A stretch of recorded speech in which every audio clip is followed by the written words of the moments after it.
শেষ লগ্নে বড় ধানে এই পরিচর্যাগুলো করুন কম খরচে এবং আপনার ধানের ফলন 100% নিশ্চিত করুন। তো নমস্কার সমস্ত চাষিগণ, বড় ধানের শেষ লগ্নে অন্তিম পর্যায়ে একটি ভিডিও নিয়ে আজকে আপনাদের সামনে হাজির হয়েছি। তো ভারতবর্ষ, বাংলাদেশ, পশ্চিমবঙ্গ যে যেখান থেকে দেখছেন ভিডিওটি মনোযোগ সহকারে ধৈর্য ধরে দেখুন, আপনাদের অনেক কাজে আসতে চলেছে আজকের ভিডিওটি। তার আগে দয়া করে চ্যানেলটি অতি অবশ্যই আপনারা সাবস্ক্রাইব করে দিন যারা এখনও চ্যানেলটিকে সাবস্ক্রাইব করতে বাকি রয়েছেন। আপনারা আগে যদি সঠিক পরিচর্যা করে এসেছেন ধানের এবং বর্তমানে এখন ধানের শীষ ফুটে বার হয়ে ধানের শীষ সমস্ত ফুল ঝরে গেছে শীষ থেকে এবং ধানের শীষ মাথা নুয়ে গিয়েছে, তো তার সঠিক 100% ফলন বজায় রাখতে শেষ মুহূর্তে কি পরিচর্যা করণীয় বা কি প্রয়োজনীয় তাই নিয়ে বিস্তারিত আলোচনা করব। তো বেশি নয়, মাত্র 2-3টি প্রোডাক্টের নিয়ে জানাবো আপনাদেরকে কৃষক ভাই, তাই মন দিয়ে শেষ পর্যন্ত দেখবেন ধৈর্য সহকারে। এই সময় কি কি ব্যবহার করা উচিত কি কি নয় সেটি আপনাদেরকে জানাবো।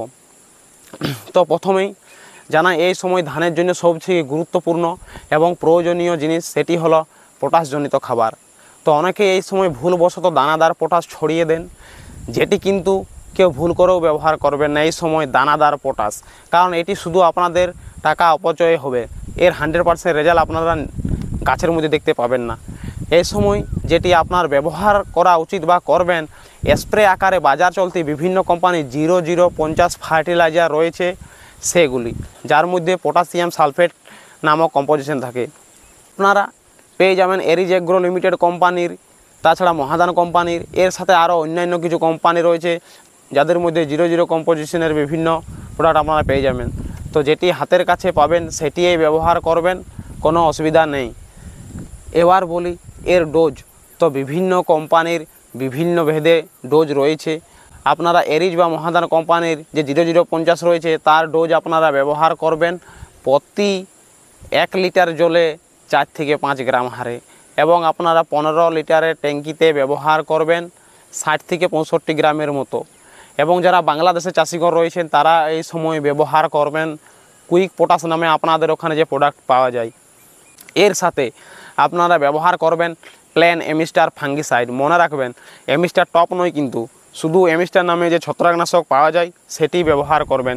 এর ডোজ ব্যবহার করবেন প্রতি লিটার জলে 1 ml হারে এবং 15 লিটারের ট্যাঙ্কিতে ব্যবহার করবেন 15 ml এর মতো। এই সময় অন্য কোনো অধিক বেশি দামি ফাঙ্গিসাইড ব্যবহারের কোনো দরকার নেই। এই সময় এমিস্টার ব্যবহার করে রাখলে ধানে যে লক্ষ্মীর গু হয় সেটি আপনাদের ধানে আসতে দিবে না, ধানে পেনিক্যাল ব্লাস্টের সমস্যা দূর করবে, ধানে খোলা পচার সমস্যা দূর করবে, আরও ইত্যাদি ইত্যাদি উপকার পাবেন। তাই এই সময় আপনারা অবশ্যই নর্মাল এমিস্টার ব্যবহার করে রাখবেন। এই দুটি অবশ্যই মিশ্রিত করে ব্যবহার করবেন এবং যদি আরও একটু ভালো বেশি ফলন বাড়াতে চান, ধানের দানা পুষ্ট করতে চান, সঠিক ফলন বজায় রাখতে চান আরও, তো এই সময় আপনারা ব্যবহার করতে পারেন সিজেন্টার কোয়ান্টিস প্রতি লিটার জলে 2 ml হারে এবং 15 লিটারের ট্যাঙ্কিতে 25 থেকে 30 ml এর মতো। এরও অনেক উপকারিতা রয়েছে যা পরে জানাবো। তো এখনও পর্যন্ত জানানো হলো 0050 ফার্টিলাইজার, নর্মাল এমিস্টার, সাথে যদি পারেন কোয়ান্টিস। তো এগুলো ব্যবহার করলে আপনারা কী সব উপকারিতা পেতে পারেন বা পাবেন। আপনাদের ধানের দানা মোটা ও ওজনদার হবে, ধানের দানা হৃষ্টপুষ্ট এবং চকচকে হবে, ধানের মধ্যে ভালোভাবে দুধ পূর্তি, অর্থাৎ ধানের যে ফুল শেষ হয়ে যাওয়ার পর ধানের মধ্যে সাদা যে ধানের ভিতরে অভ্যন্তরীণ সাদা দুধের মতো যে অংশ পূর্তি হতে থাকে সেই অংশ পূরণে যথেষ্ট সাহায্য করবে সঠিকভাবে, এবং চালের যে গ্রোথ এবং চালের যে চেহারা সেটি ঠিক করতে সাহায্য করবে, এবং ধান গাছকে আবহাওয়ার ধকল যেমন অতিরিক্ত হারে রোদ বা খরা পরিস্থিতি সহ্য করতে সাহায্য করবে, সাথে অতিরিক্ত বাতাস দিলে সেই ধান গাছ নুয়ে পড়তে দিবে না, ধানে পেনিক্যাল ব্লাস্ট আসতে দিবে না, ধানে লক্ষ্মীর গু সমস্যা আসতে দিবে না, আরও ইত্যাদি ইত্যাদি অনেক উপকার রয়েছে। তো যাই হোক, আপনারা আপনাদের চাহিদা বুঝে ব্যবহার করবেন, আপনাদের অনেক কাজে আসবে এই সময়।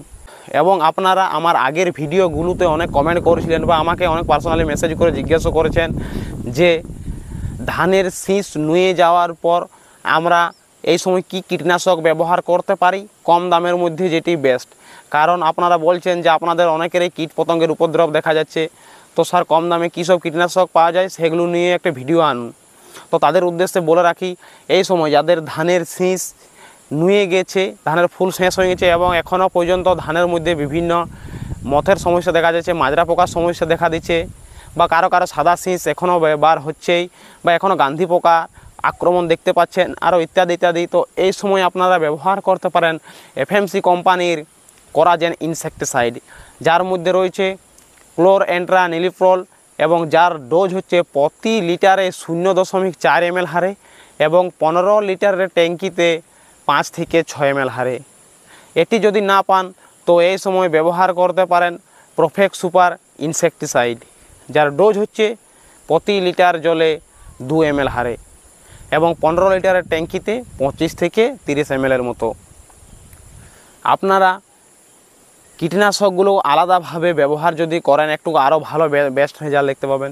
কিন্তু যাদের ধরুন অনেক জমি রয়েছে, আপনাদের অনেক জমি চাষবাদ করতে হয়, সেক্ষেত্রে তো আলাদাভাবে বারবার স্প্রে করা তো অনেক অসুবিধা হয়ে যেতে পারে।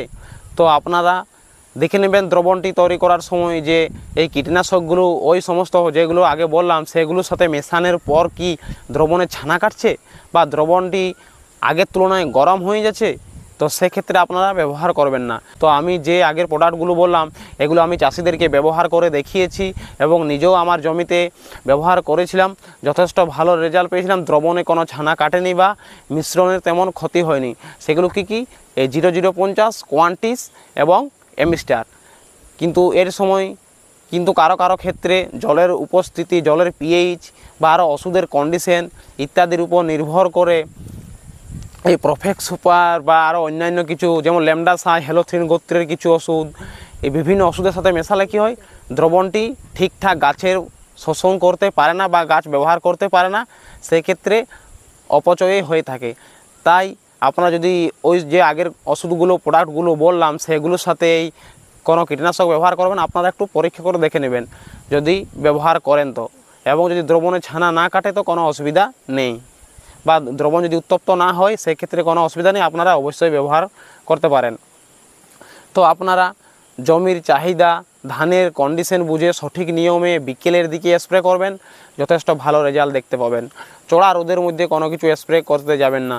তো আমি কোনো কোম্পানির প্রচারক নই, আমি ইউনিভার্সিটি থেকে ফার্মিং রিলেটেড সাবজেক্টে পড়াশোনা কমপ্লিট করি। এখন সমস্ত চাষের জন্য সঠিক সময়ে সঠিক পরিচর্যা সমস্ত কৃষক ভাইদের কাছে, সমস্ত চাষিদের কাছে সঠিক তথ্য তুলে ধরে থাকি চাষবাসের সুবিধার্থে।